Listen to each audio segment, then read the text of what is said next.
Consolidated Commission on Utilities. It's a working session for the Guam Waterworks Authority.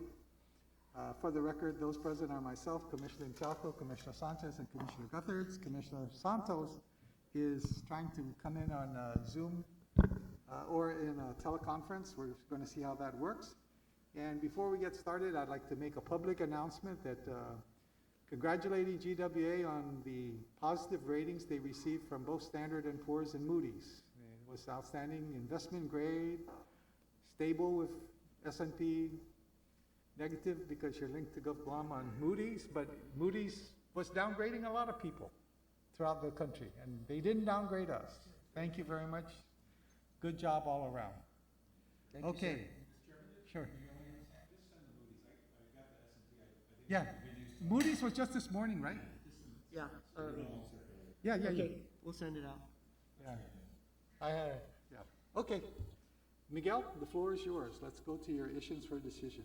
Thank you, Mr. Chair. The first issue is we're bringing back, we had tabled at the Commission's request from, I think, the March meeting, 2 meetings ago. So this is Resolution 18 FY 2020 relative to charging off GWA receivables that are deemed uncollectible.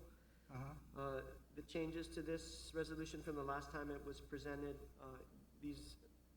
the last time we were looking kind of for blanket authority to do it on an annual basis, but this is written only for this, what we're requesting for this fiscal year. And the total amount that we're proposing to charge off would be $1.8 million. It includes uncollectible debt and uncollectible employee receivables for such miscellaneous items as lost or damaged equipment, amounts owed for insurance, etc. And if these receivables are eventually collected, then the amounts can be recognized in future financials as miscellaneous income. And then we would ask that we would be able to implement this as soon as the board approves it. Commissioner Chaco, you have a question. Thank you, Mr. Chair. Miguel, the employee receivables, are any of these employees still employed by the utility?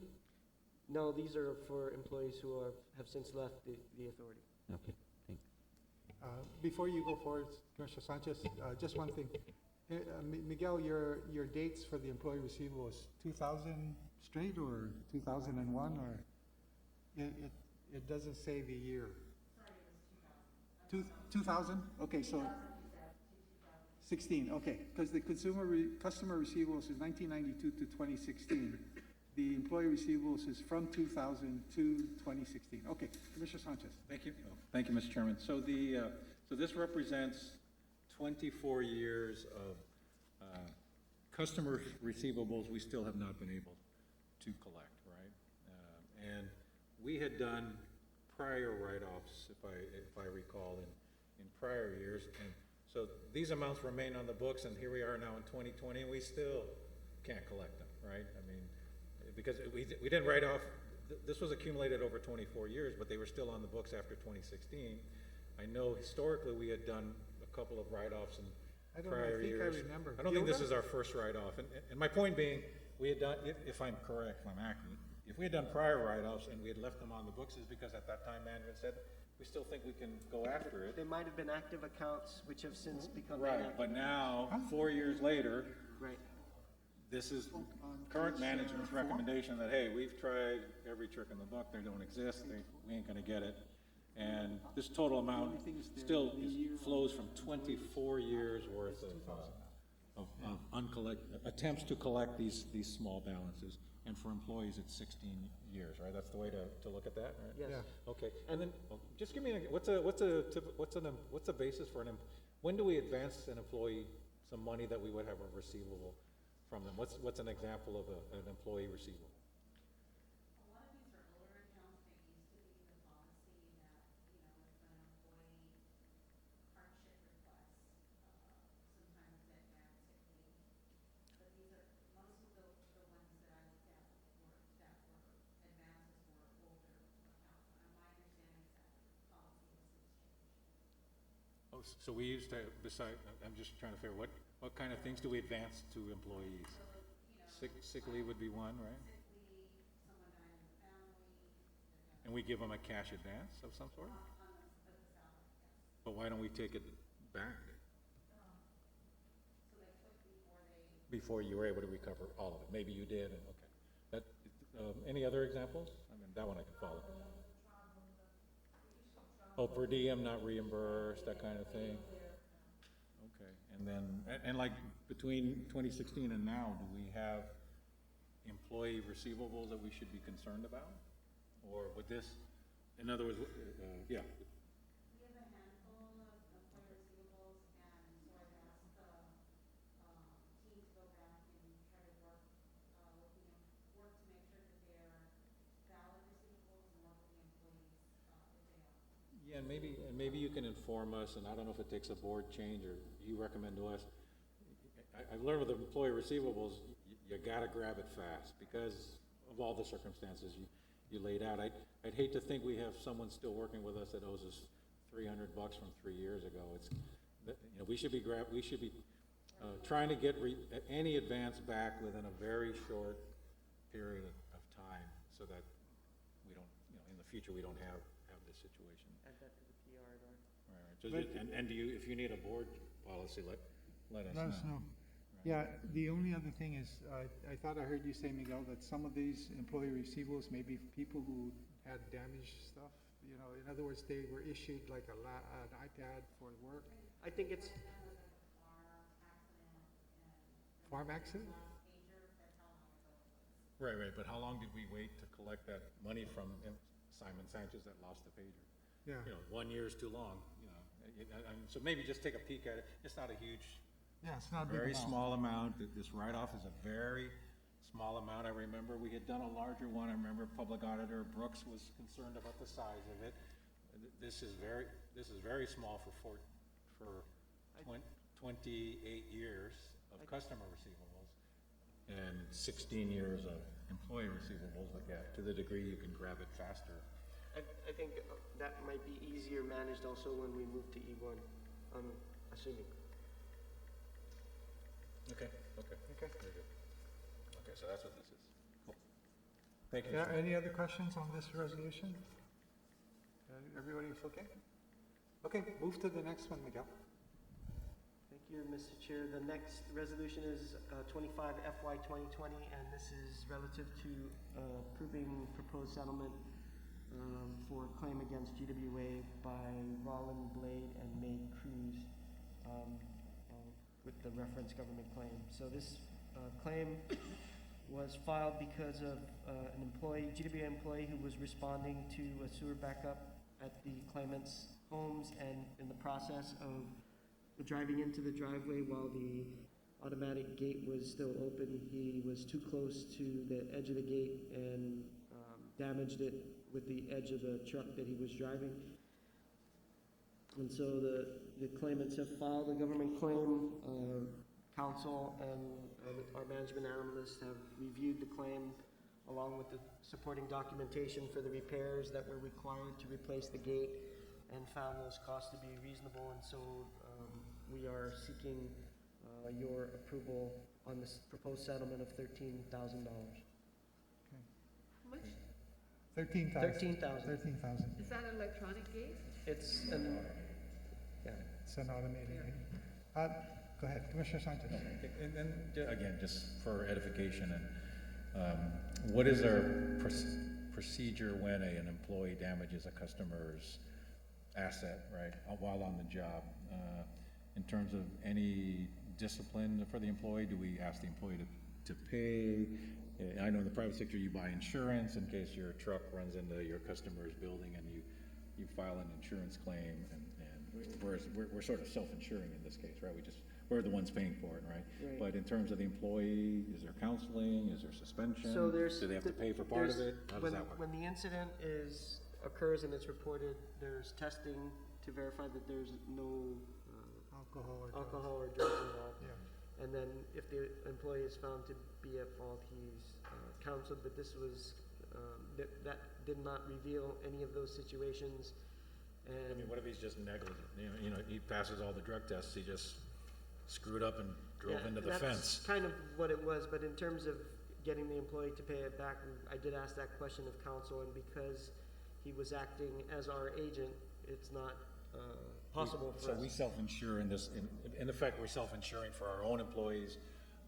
In the private sector, you go buy liability insurance and that kind of thing. Okay, so this is an example of self-insurance, yeah. Okay, thank you. Thank you, Mr. Chairman. Okay. You know, just a thought, GPA has their own self-insurance of $20 million, which is restricted, I think, just for natural disasters. Is that what it is? I forget what the terms of that are. You know, the $20 million that we Yeah, have. you're right, the self-insurance. We have our own self-insurance fund.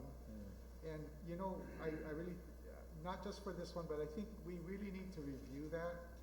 When we have a self-insurance fund, we set that $20 million up, I remember correctly. Yeah, you're right. There was a rate, there was a it's special geared- rate for There it. was a special rate, And then once we and filled it, once we hit 20 million, it stays. But what's that maybe- for? Huh? Yeah, but maybe what's we- that for? Yeah, maybe we should kind of like review that to see, both for GPA and GWA, I'm just bringing it to our thought, maybe we should review that because, and when do we use it? Because I think the self-insurance fund, I mean, the GPA one, if I remember correctly, I don't even know if we ever had a real policy on it, but it was kind of geared towards if we had a natural disaster. I think it's for when we can't do you know, if there's a deductible, on then we our- take it out, we Then we take take it it out. out, something like that, Yeah. right? So, what I'm gonna recommend is, Miguel, is that you kind of review that and maybe talk with John B. and see what your thoughts are on self-insurance.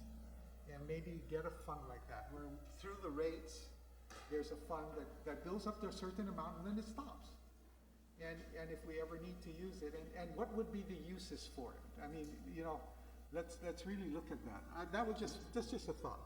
Okay, sir. If you could talk to John B. and just GPA, see what theirs is all about.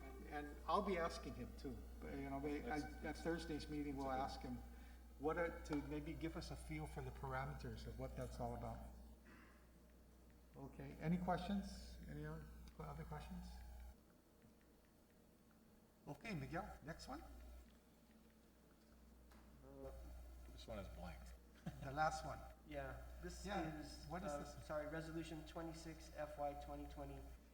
And this is a proposed resolution, which is kind of blank because we wanted to get the board's input, but in light of the fact that the board has delegated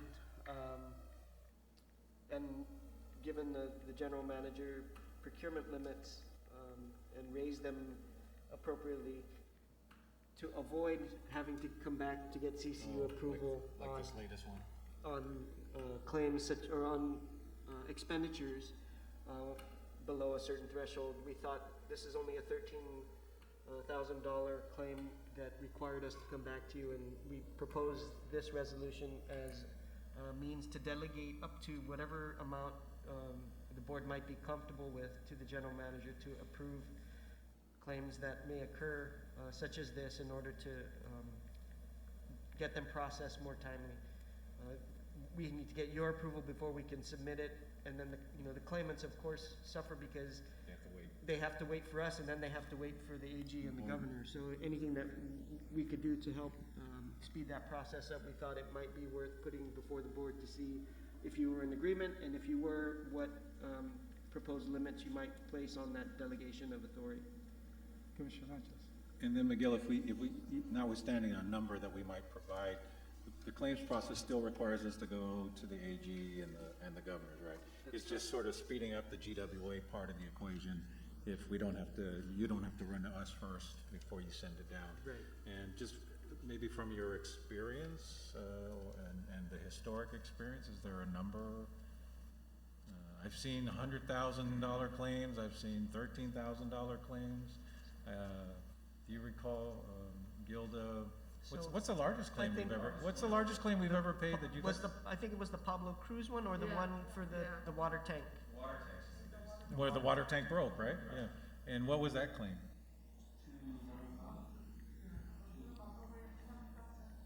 Oh, so you can have a big one, so. So personally, the Pablo Cruz one was a big one, and I wouldn't have wanted to undertake that type of That's settlement too big. without coming to the board first. I mean, yeah. So, I'm trying to avoid The smaller being a ones. nuisance with The nuisance. getting this, coming to you, you know, for these smaller ones. So I think I would be comfortable at a number somewhere between 50,000 and 100,000. I would really feel badly if we were to have claims up to that amount. I feel badly about this claim, but I do want to have a process that facilitates expedient resolution.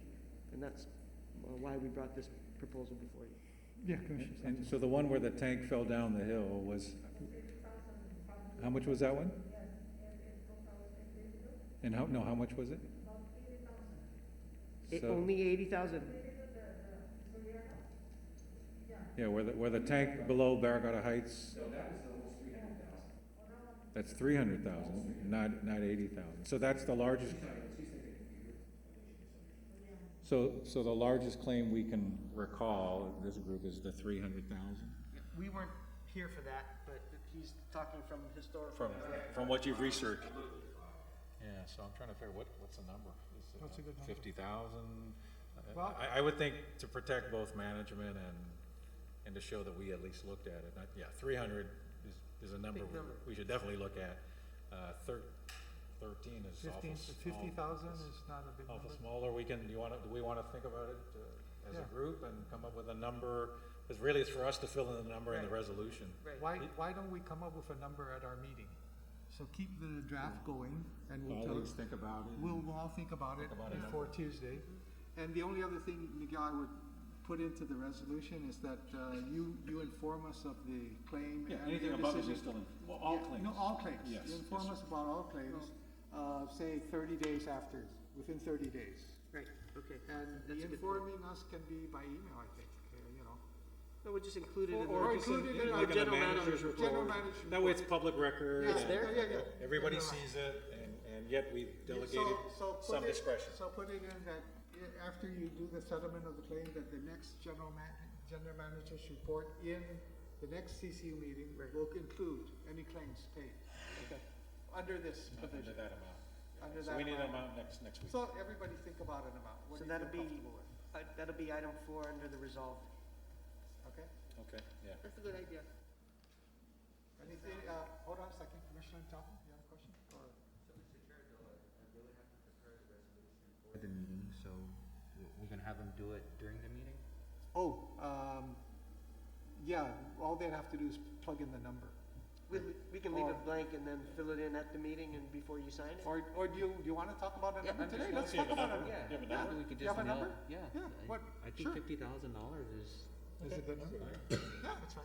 You're still gonna inform us. Okay. Just- Yeah. Okay, 50? yeah. 50, okay. 50,000 is fine. I like that. Works for me. Works for us. And Miguel, so you can plug that number in, and you know, we can always change it over time if we Right. see that, you know, hey, we're getting more of them, or like 55 and 53, then we can say, okay, 70. But 50,000 is a good number, and then just add in the fourth resolve that you're going to inform us at the next CCU meeting through your general manager's report. How's that? Okay, put that part in. Yes, sir. Okay. Okay. Any other questions? Uh, Thanks for that. That was good. And you have. Do you have a GM's report, or? No, No, next meeting, at the meeting? I have, resolution here. the other resolution, sir, is a joint resolution, which I think Oh, Mr. Benavente is going to present to the board at his oh, work okay, session. got it. They're still hashing out the language. Which resolution is that? It's relative to recognizing GPA and GWA employees for their providing continuous service through the Through the public health pandemic. emergency. Go ahead, Commissioner So, Sanchez. Mr. Chairman, and let me just throw it out there, and it's an issue that I just want to tee it up for management and the commission to just start thinking about. But as we now have gone through this unprecedented, extended emergency, this issue of double pay, hazardous pay, additional pay during an emergency, I believe, and it's been a long time, but I believe we adopted the existing DOA rules that have been on the books for quite some time. And my personal opinion, as far as I understand the facts, is I believe both GWA and GPA correctly implemented the intent of it, right? And the only issue has been what happens when it's not a 12-day typhoon post-recovery, Natural or disaster. actual and post-recovery, when it's an extended period of time. I think it behooves all of us to start thinking about, is there a better policy that we could adopt for both power, that work well for power and water? I believe we have the powers, and I think council is gonna guide us on, we have the powers to create those rules. And Well, we you know, we that's, now have a situation we had never contemplated, but now having gone through it and still going through it, I think it behooves the commission and management to think about, does that chute that we've been following, does that still fit, right? Does that policy still fit extended executive orders, emergency executive orders? And management, I believe, correctly implemented it in this case and correctly ended it in this case. But to me, it made me think about, should we revisit it? Because you're not, to give more guidance to management, I believe in this case, we are fortunate to have two good managers implement it wisely, but there's no guarantee going forward that because it's at the discretion of the managers. And do we wish to leave it at the discretion? Do we think the board should develop new rules, new compensation? And I think the big issue is not so much how to implement it, it's just, should compensation be 100% during an emergency, right? I mean, my sense of the community is that's awful generous, right?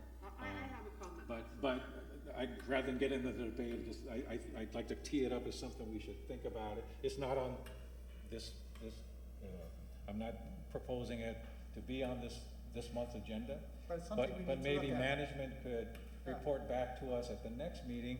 Now that you've gone through it, do you have any recommendations about how a future situation like this would work best for our ratepayers who have to pay it and our employees who are put at risk?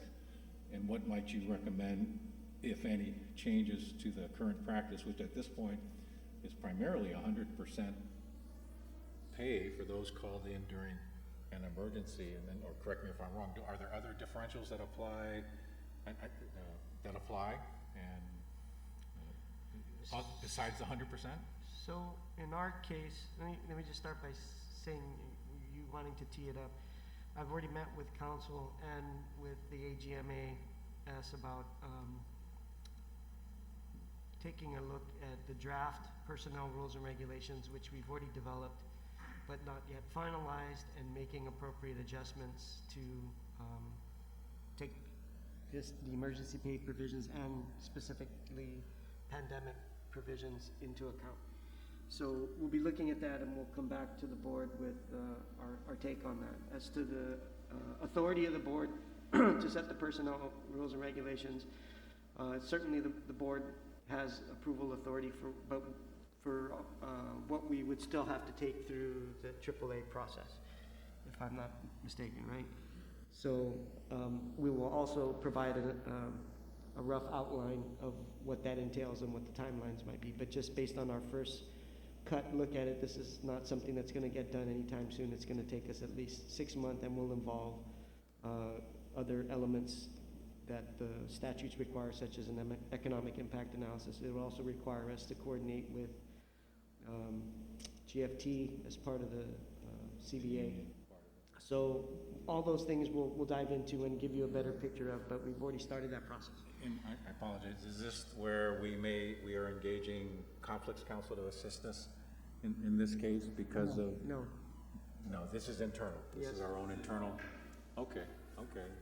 All right, so you anticipate that management might come back to the commission in the next 6 months or so, plus or minus, to propose changes? We would give you a briefing on what the process would entail probably by the next meeting. Okay. And then it would take us, with all the steps that are required, we're saying it would take us 6 months before we would have anything that could be ready for action, right? So, and we'll give you an update on our assessment of the timeline. Okay. To answer your questions about whether other premiums would apply, The only thing that applied during the declared emergency and the time that the facilities were closed were two conflicting provisions, the Executive order. the executive order and the COVID-19 differential and our own emergency pay provisions as part of our personnel rules and regulations. So we tried to thread the line between those two conflicting provisions and erred on the side of caution that we could defend. It had a financial impact, and we made corresponding adjustments to address that financial impact as we thought was financially prudent, responsible management of the authority. With the opening of our facilities, that provision went away, and so there is no conflict now with the COVID-19 differential, which we now believe applies, and so our intent moving forward is for those to apply and for the employees to be paid at the appropriate level based on the DOA circular on the pay differential in terms of exposure risk. Okay. Go ahead, sure. Real quick, though. The Attorney General's opinion, was that clear that the governor can establish pay? Legislature? No. The governor. No, her own rate, the governor's own rate, Okay. the governor's own rate. Back up for a minute. Yeah, it's a good question. The governor issued an executive order and came up with differential pay for the people in this circumstance. I'm not sure the Attorney General addressed that. I was looking and I couldn't find if he addressed that. I've heard different attorneys say that She doesn't have that. she doesn't power. have that kind of authority, that it's the legislature Sets that pay. can set that pay. So the rules and regulations that call for double pay during an emergency have gone through a AAA, and therefore they're codified by the legislature. So the legislature could make a change to it if they wanted to. So therefore they have stamped it, from my understanding. Or we could adopt our own rules. Yeah. Now, I have heard two opinions. I've heard one attorney say we're not subject to AAA. I always thought we were. If we create a rule, I always thought we would have to go through AAA. But I have heard from another attorney that he doesn't think, that he agrees we have the power to make our own rules, but he doesn't believe we're required to AAA it. Okay, so. But I mean, that's something we need, you guys, if I'm hearing Miguel right, that'll be one of the issues you vet out as you come back to us with what we can, what can the CCU decide upon, what can't it decide upon in our own legal, from our own legal view.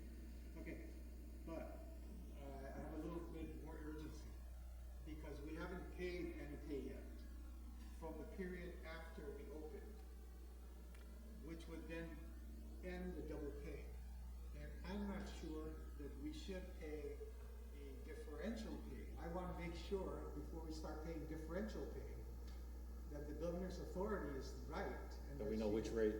Yeah, because I don't want to go down here's my concern. I don't want us to go down the road and start paying the differential pay and have an attorney general later on, or have the court determine, well, she doesn't have that right, and therefore we've paid this money out. I don't want to ask employees. Because then we have to it. have them pay it So back. my concern, and this is something that just hit me when you started asking the question, I think you and Graham should both write to the Attorney General and say, does the governor have the authority for the differential pay? We need to know, because there's some issue with that. I heard, I think the legislature I think Senator Sanopsky said no. We're the only ones.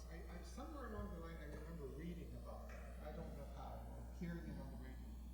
So all I'm saying is, you need to look at that, because right now, we haven't ended the payroll period yet. So it behooves us to kind of find out if we can, okay? Before we start paying our people, and then have to turn around. By the way, we did that in error, because the government. There's the distinct possibility that even if we request an opinion, we won't get it before the next payroll is required to be issued, correct? Well, the payroll period ends when? This Saturday? That's next Saturday, or this Saturday, date?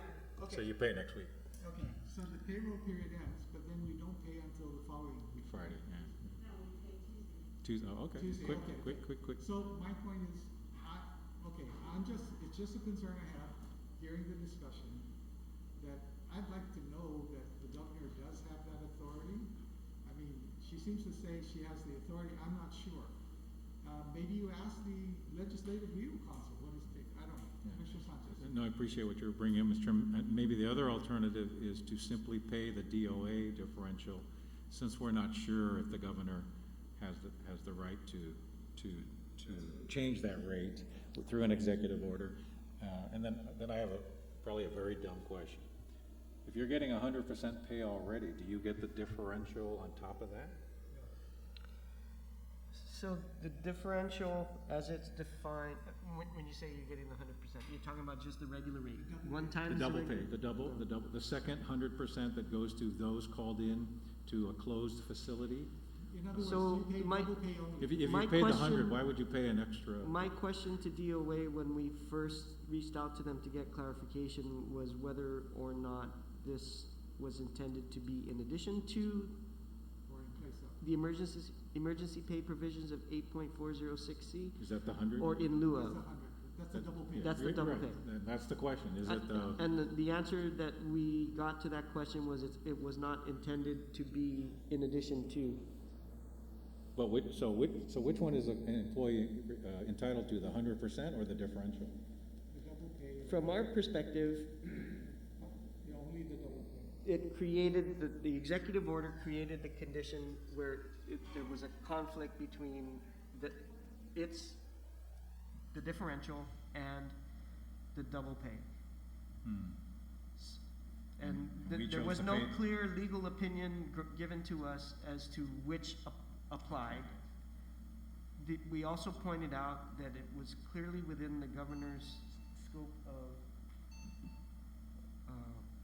emergency powers based on the public health emergency provisions in the statute, that she could rescind or suspend any law or rule or regulation that would hamper her ability to address the public health emergency. So if a specific suspension of 8.406C had been made, then there would be no conflict and only the executive order would apply. Right, but she did not She did suspend not it specifically for suspend Guam it. Power or Guam Waterworks, No, for anybody. For anybody. for anybody. So she didn't specifically suspend that provision, so then that's why the conflict existed, and we had to choose one or the other. And we chose the And we double pay. chose the one that we could defend, because I can't defend ignoring this and following this, but I can defend following this and it exceeds that. Right. Therefore, it captures it, right, okay. So that's when the decision was made to pay the 100% versus whatever the differential is, depending on whose version of it you like. Right, okay. In the absence of clear direction, we had to make a decision. In much the same similar circumstances where we could ask the question, but there was no guarantee that we're gonna get a response back before we have, telling us to pay payroll. So we're in that situation now. And so, had the board not raised the question, there wasn't anything in the AG's opinion that I read that said she didn't. That may have come up in the chatter after the opinion was issued, but I don't think that there was anything in there that said where the AG indicated that she did not have the authority to issue the executive order regarding the differential pay, just that it conflicted, right?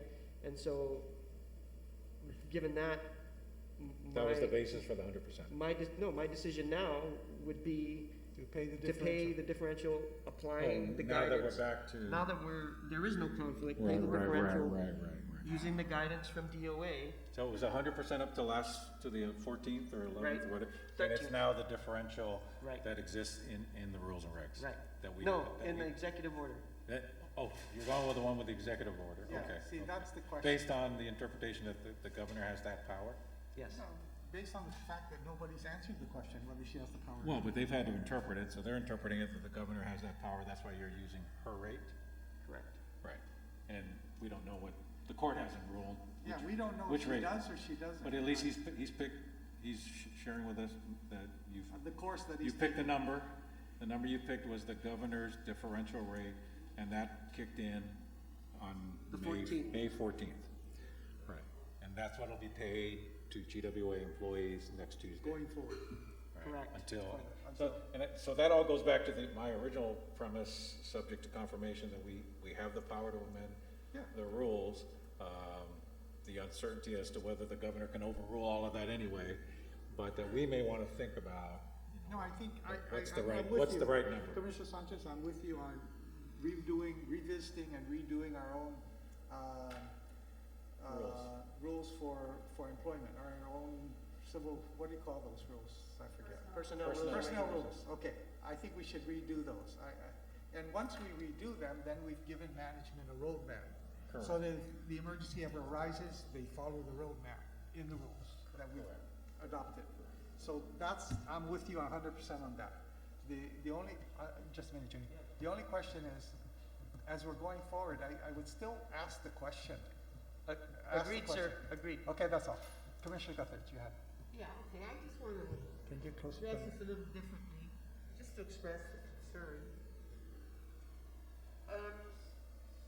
Rank and file employees, 100% support for extra pay. I'm not sure about administrators.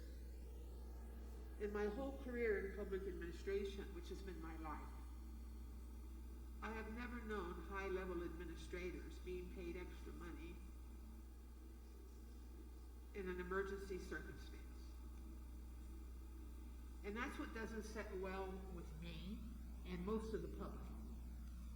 They don't have a problem with rank and file employees, but they do have a problem with high-level administrators getting extra pay. And we have to understand that we're paying our people pretty well here, our administrators. And when I began to see this in the media, I said, oh my gosh, here we have another controversy for the CCU, because they're gonna blame us. They never once mention the general managers, they mention us. And you know that, and that's not right. So I personally take great exception to that, and I want you to address that in your research. Okay. How high does this have to go? And should it? Is it proper to do that? In my experience, having been a director, a high-level administrator for the university, second position, we never received any extra funds for any emergencies, and we went through a lot of them, nor would we ask for it. So, to clarify, Commissioner, I know at GWA you didn't, I understand that. Okay. I'm just speaking in general right now, and I would like you to please, Can we get that on the record, that, Yeah. what were you about to say, no senior administrator got? no executive management at GWA received. yeah, and that's fine, I respect you for that, and don't misunderstand me, I'm not devaluing our administrators, but there's some things that you don't do. And I don't know why this happened, and I'm just, thank goodness, the media didn't call me, because I would say the same thing to them as I'm saying to you. Understood. Because it just it's not right. I mean, Jesus, people are starving out there, they're begging for help. What is this? So, again, it's not personal, it's a matter of propriety and ethics, in my opinion, and doing things the right way. I can't justify that to the public. And I don't want to be in a position where I'm asked to do that. As I said, the media comes to us. They don't come to you, they blame us. And this was a hell of a surprise to me. Now, I often don't speak this way, but really, you have to study this. Both utilities have to study this. Okay, I just want to add to the discussion though.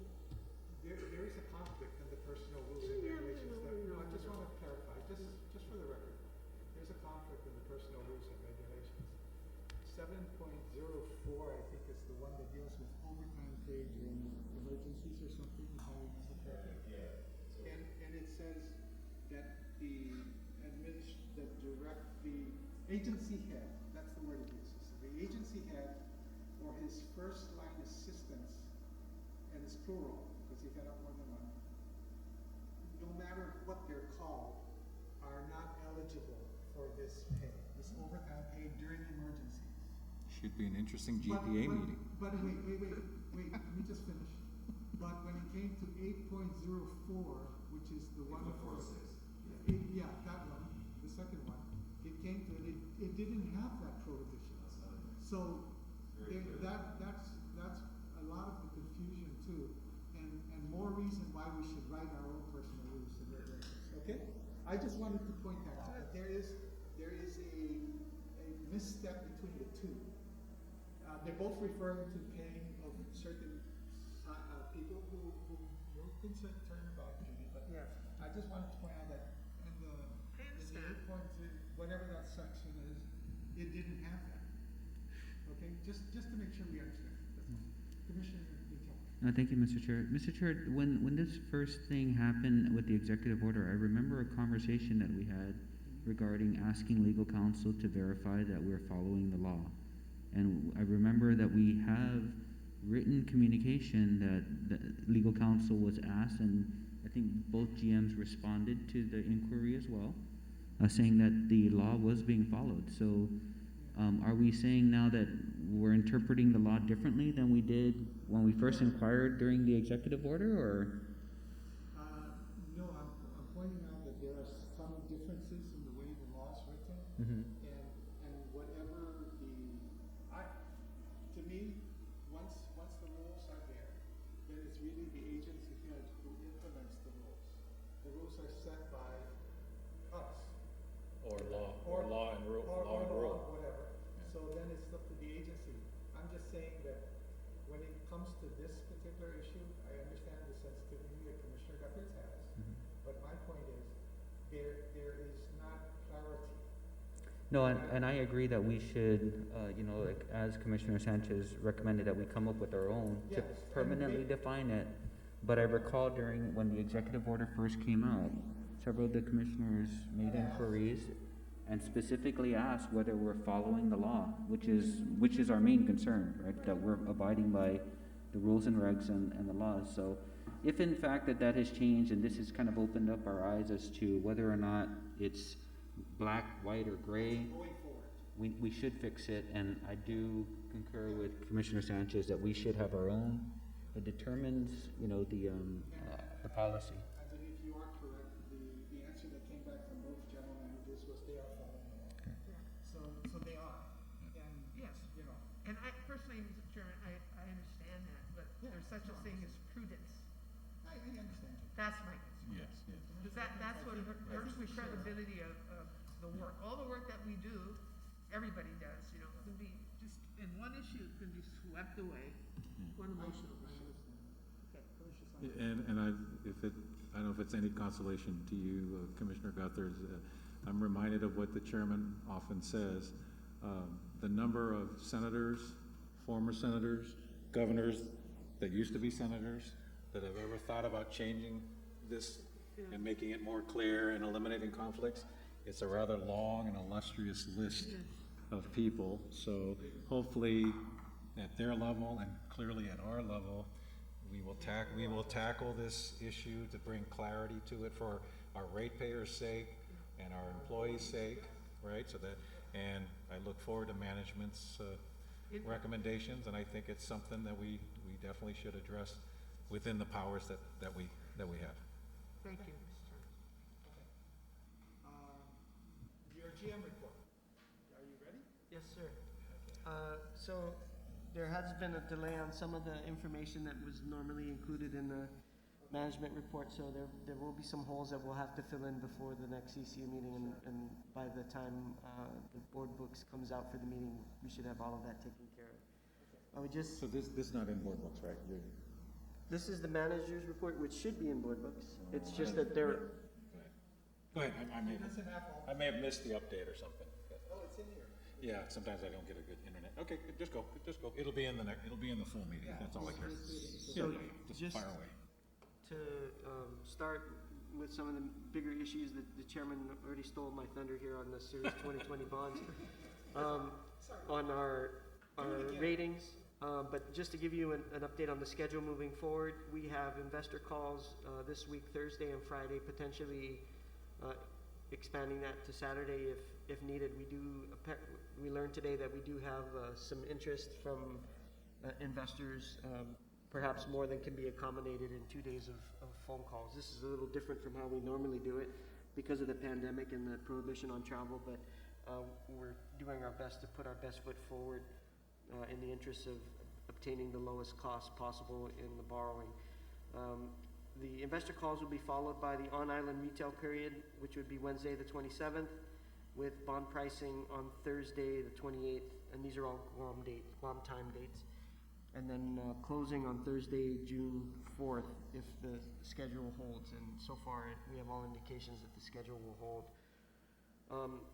In addition to information on the bonds, we also wanted to update you on our insurance. I apologize, the table that I was asking for did not get included in the slide, but we do have,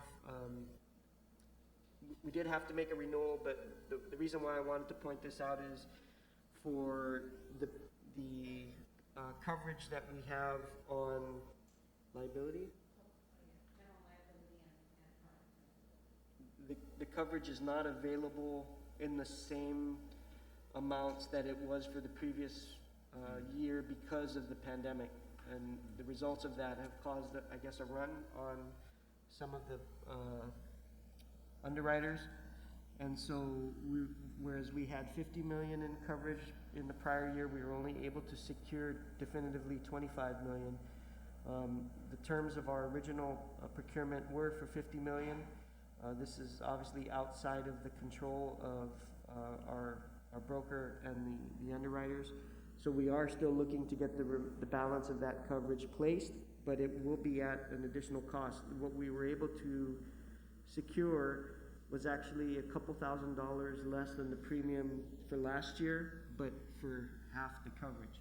So the additional coverage, should they come back with a proposal and a definitive offer who wants to place that coverage, there will be an additional premium associated with that, and we're looking at that issue right now to see what we might recommend and whether or not it's going to impact our indenture or anything else. So far, the information that we've received from bond counsel is that the insurance coverages are not specific, and so there isn't an issue with regard to the indenture or moving forward with the bonds, but we did ask the question because we were concerned about it. Moving on, these are the March numbers for production.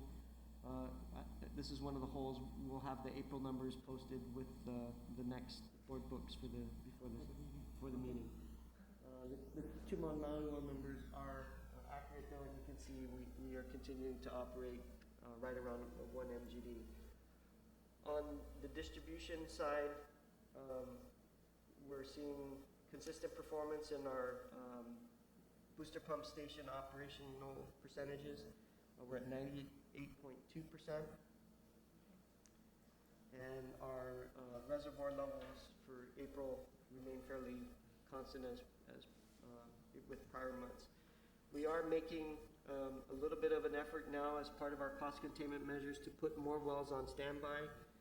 Resultingly, we may, in order to save on production costs, if we can do that and still maintain our levels of service, that's one of the ways we're able to do that, is to reduce the number of wells that are producing. However, there would be a corresponding potential decrease in reservoir levels on the average over the course of the month.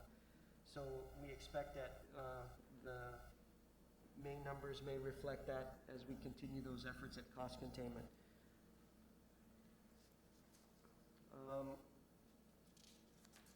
For wastewater collections, we see a marked improvement in the pump station operability, whereas before we were hovering between 80 and 85%, now we're up to 91.8% across all the switch pump stations island-wide. So that's an improvement.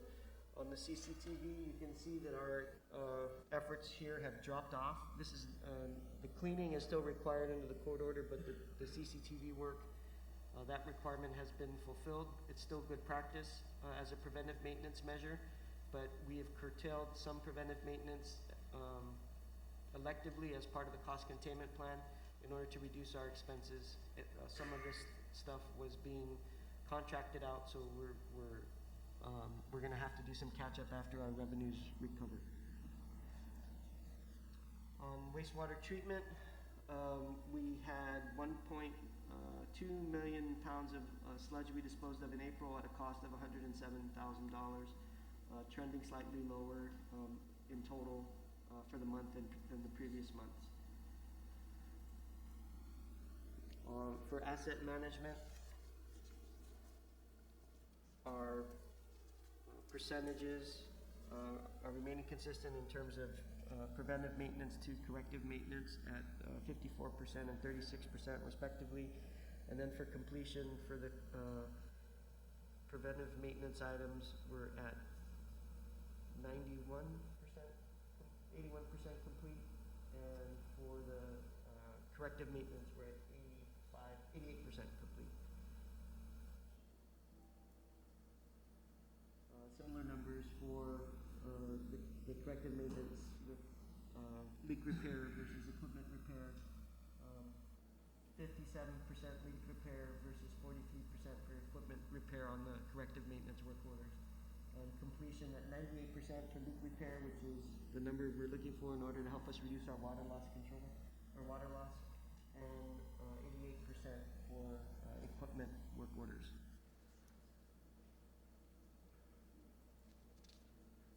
For customer service and meter activity, you can see the box in red on the right-hand side. That is the number of remaining Badger LP meters in service. We have a shipment on the way of replacement meters for those. These are ones that are either difficult to replace, requiring some additional piping improvement, or meters with integral transmitters, which we don't have currently in inventory, which is why we're waiting for this shipment to come in. So we anticipate once that shipment arrives, we'll be able to knock this number out and we'll be practically complete with our LP meter replacement.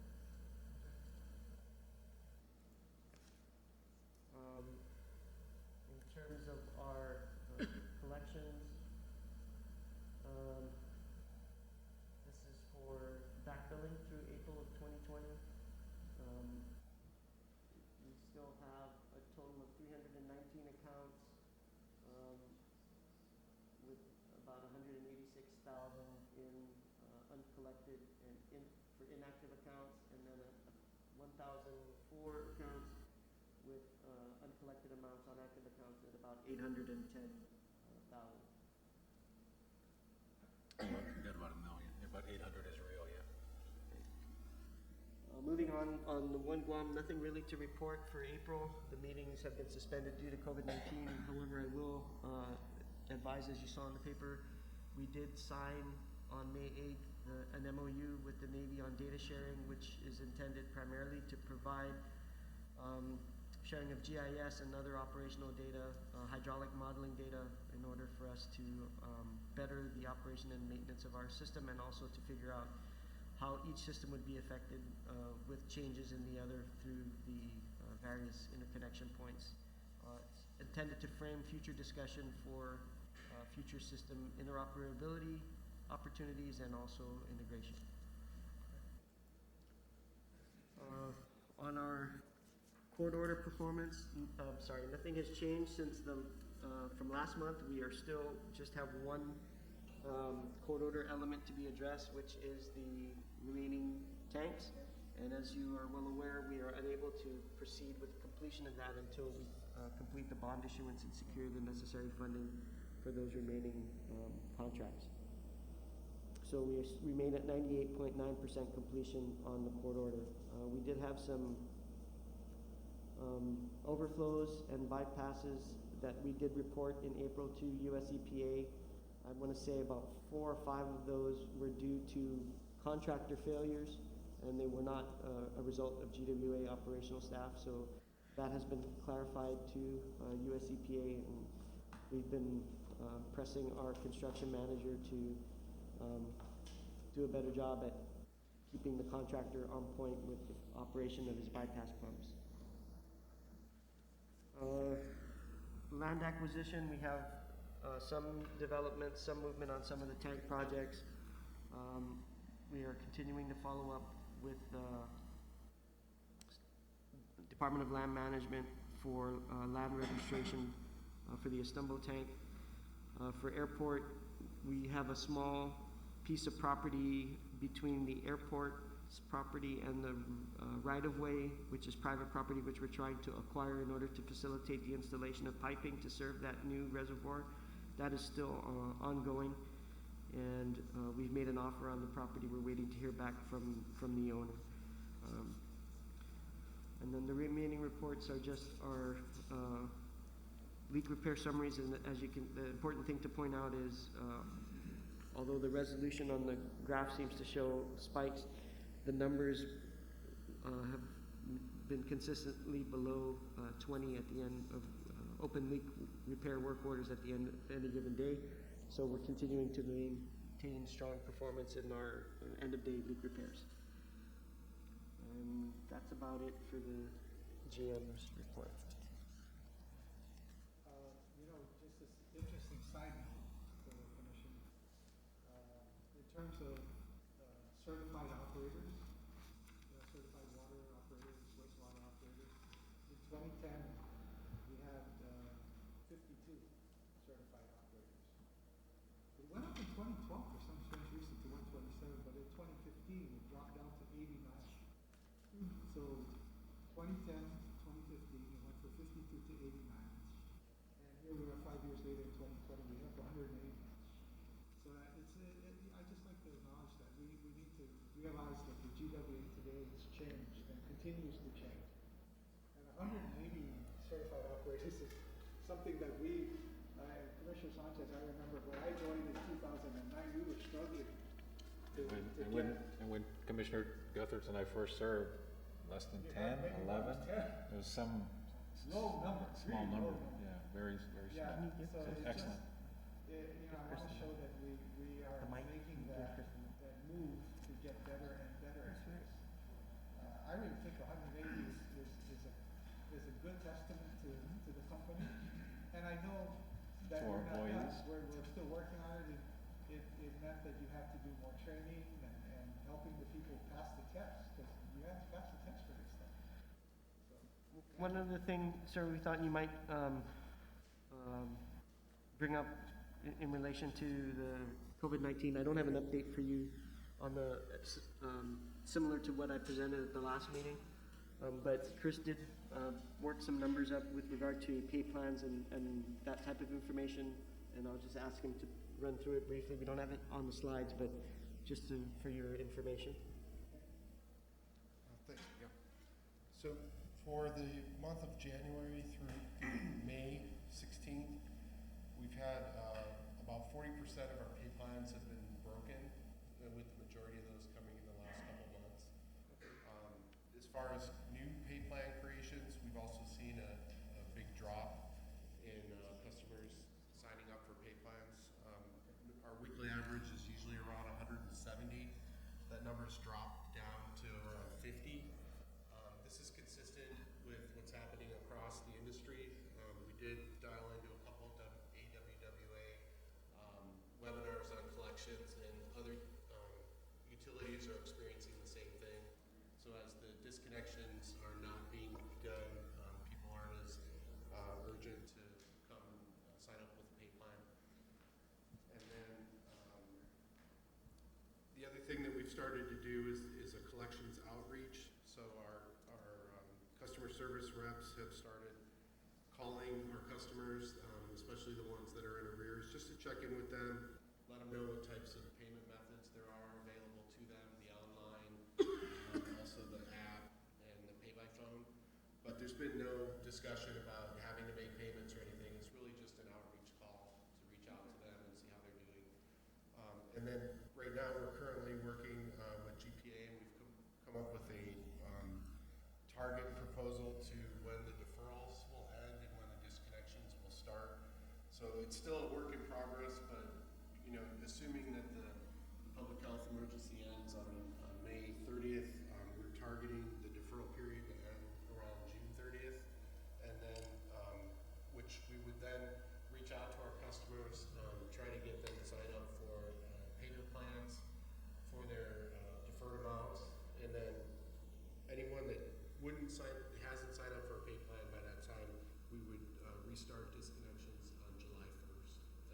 that's currently what's being discussed.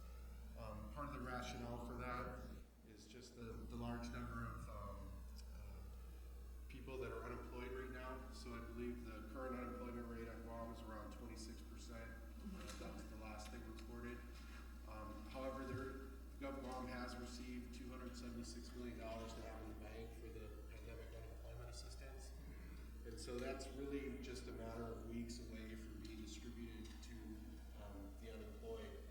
Part of the issue with that right now is it has to be an online application system because of the complexity of it. So they're trying to work through all the issues with that online system. Once that's complete, which I think is unofficially being targeted for the second week of June, all that money should go out, and that'll be retroactive back to January of 2020 for anybody that's been employed since that time. And so the period of the unemployment assistance ranges from January 27th to December 31st, 2020. It's a 39-week period. For the first 13 weeks, people will be eligible for $945 a week. And then for the remaining 26 weeks, it'll be $345 after that. And there's, I believe the budget that has been requested for this program is upwards of $917 million. So that's part of the rationale of, trying to reach out to the customers, and during June, we'll start to communicate that with them through public service announcements and advertisements. Come in, sign up for your pay plan, and then give them enough time to do that before we restart the disconnections on July 1st. Commissioner Sanchez. So Chris, thank you. Under the, how much time are customers allowed when they create a payment plan with GWA? So it would be a 6-month payment plan. Under your current rules. Under the current rules, right? Correct. So I suspect the magnitude of the inability to pay is still emerging, right? Even with all the PPPs and PUA and FPUC and how that exactly flows through and what people actually do with the money and whether they actually pay GWA versus other necessary bills remains to be seen. So I appreciate that you're setting some deadlines. I know I've been personally concerned that the 6-month current rule may be a challenge for folks that have been unemployed for 3-4 months or partially employed. And then you've got a very weak economy re-employing whatever it can re-employ. Tourism may not come back at a significant employment level for some time. So it challenges management, all of you, to start thinking about whether in this unique circumstances of an extended inability to pay by some of our customers through really no fault of their own. I'm concerned that the 6-month may be, we could implement it, we can do it, and then we're going to be here 6 months later with the same people going, yuck. And then if your choice is only to turn them off, and it may be, as I've said publicly, right now the whole world owes the whole world money. So the whole world's going to have to be kind of patient with getting itself to pay itself back. And I think that's going to challenge both GWA and GPA. So I think it's good that you're designing solution sets with existing rule, but I know as a commissioner, I'm concerned that if you try to apply it, it could create a significant challenge that we may have to be more flexible, even if it's on a temporary basis. In other words, we might adopt a longer repayment plan in this case, keep the old rule, for when whatever the normal is may become, but it could be a significant receivable challenge for management, and you're trying to do all these things and you're cutting costs, but you can only cut so far at some point without risking service. You've got a partial rate increase, but you are eligible for another rate increase come the fall, and at a time when recovery, who knows where that will be, right?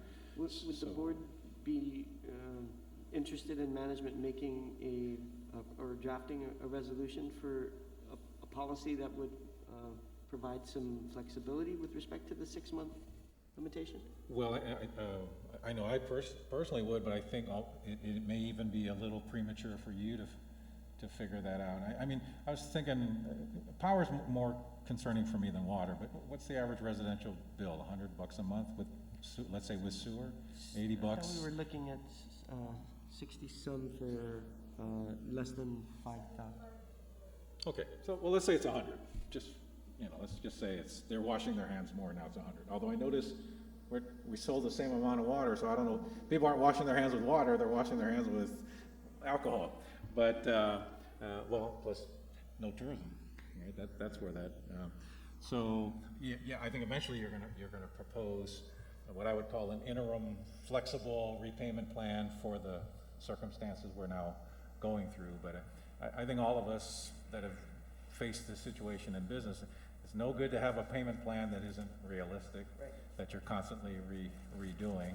And, the trade-off might be, look how strong our working capital and cash reserves are, that you do some cost cutting, you sacrifice some CIPs that would otherwise be funded internally from cash flow from paying customers who are having trouble. We start thinking about So that. we're already doing that. We've already lined up the deferrals. We've already implemented cost containment measures to reduce expenses. We've identified which categories we think we can do that, and we've set some targets and we've modeled it. The concern would be that we maintain our debt service coverage ratios, and I think with this month it's not looking good, but year to date we're still okay. But if So- you had any situation to explain to, as long as you're making your payments, you explain to rating agencies, and, the guys that pay your bonds, all they really care is if you paid them. They don't really care what S&P say, as long as the check never bounces. But if the truth is your source of payment is unable to pay you, I don't know where disconnecting them gets you any more cash flow, right? Right. I mean, but that unfortunately, you get forced into that position after 6 months. If Simon Sanchez unemployed for 6 months, doesn't meet his payment plan, and you've got that horrible choice: extend it or cut off their water, and that doesn't get you any income.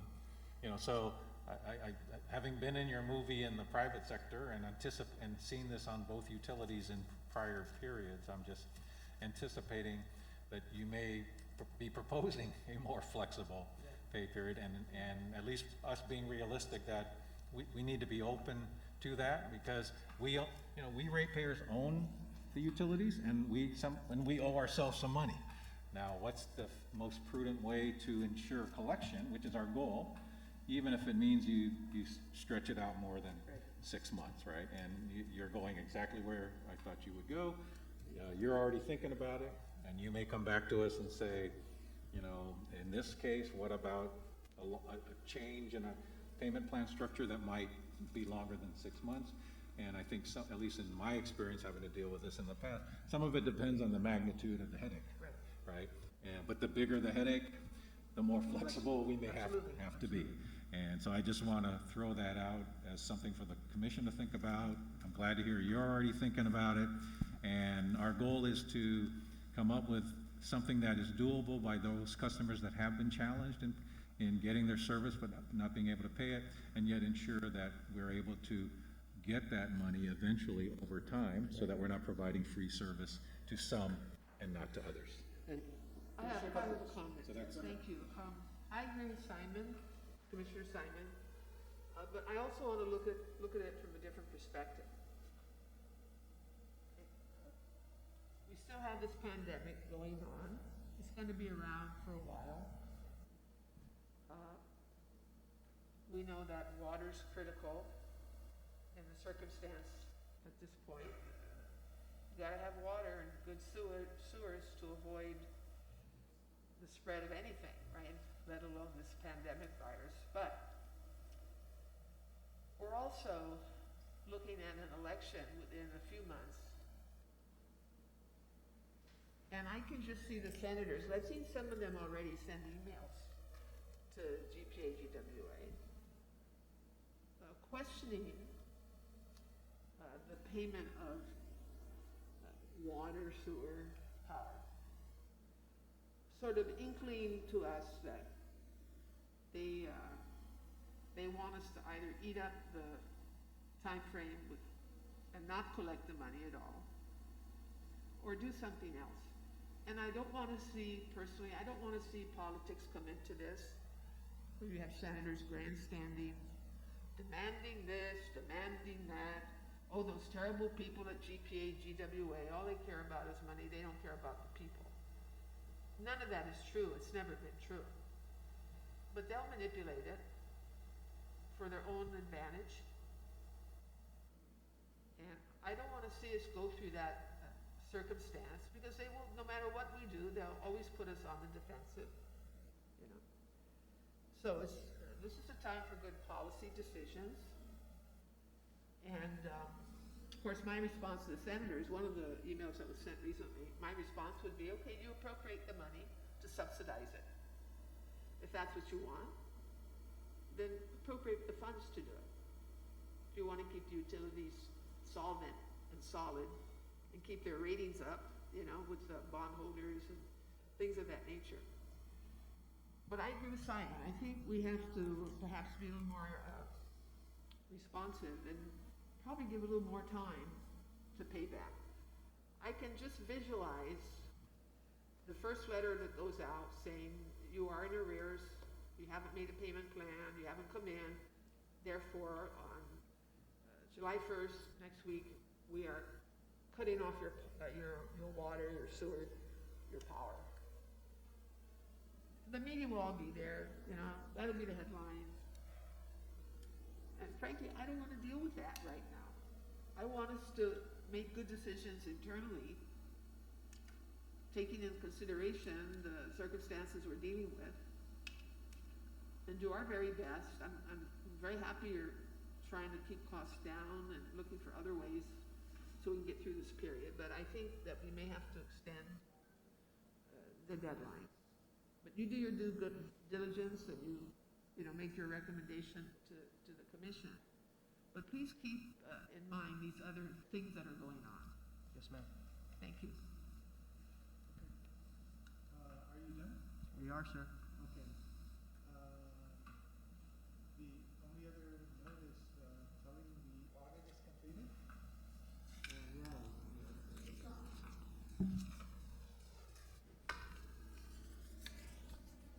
The audit was released on May 15th with unmodified or clean opinions. We had no audit findings, and GWA was designated as a low-risk auditee for the 4th year in a row. So we're very proud about that. And Miguel spoke a little bit about the bond, the different activities we've had with the bond. Do you want me to go through the financial report, or what would you? Do you want to, well, you know, do the commissioners, do you want to go review it and then we can ask questions at the meeting? Or do you want to go through it? Either, I mean, actually, you have a very nice write. Sure. I mean, I can Let's go through it. maybe just go through that summary page on the balance sheet and the earnings, and then if we have more questions, we can then ask you. But I think it's a nice summary for get it on the record, and it's a good. And since you wrote it, this is rather long. I mean, this is a little bit longer than we usually get, so that's good to hear and good to see. So what I was trying to do on the first page was just kind of set up where we are for the month of April. It wasn't. It was a tough month. Our offices were closed except for the Tumon drive-through. As Chris mentioned, we have been working with our customers to look at alternate ways to make payment. However, it doesn't appear that, well, we have a slight increase in the amount of receipts that are being paid through online and pay by phone. It's not as large as we hoped. Telling it, your revenues are on a cash basis or on an accrued basis? And then this is accrued, right? So we actually sold less revenue, which is a different issue than did we collect it? Right. Okay. So typically our collections are around 98%, and they've dropped. That's true. We typically receive over 9 million a month, and we received 8 million last month, and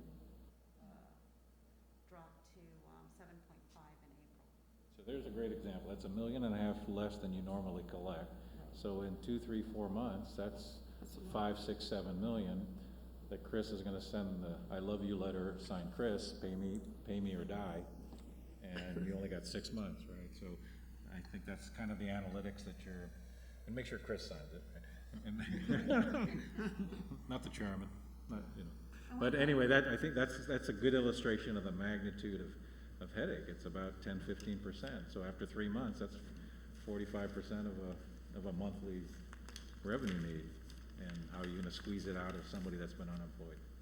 And while our year-to-date consumption is about the same as last year, we're seeing a move from commercial and hotel to residential, and the rates for, especially on the sewer, wastewater are, Down, you know, aren't as robust. robust for the residential customers as they are for the commercial.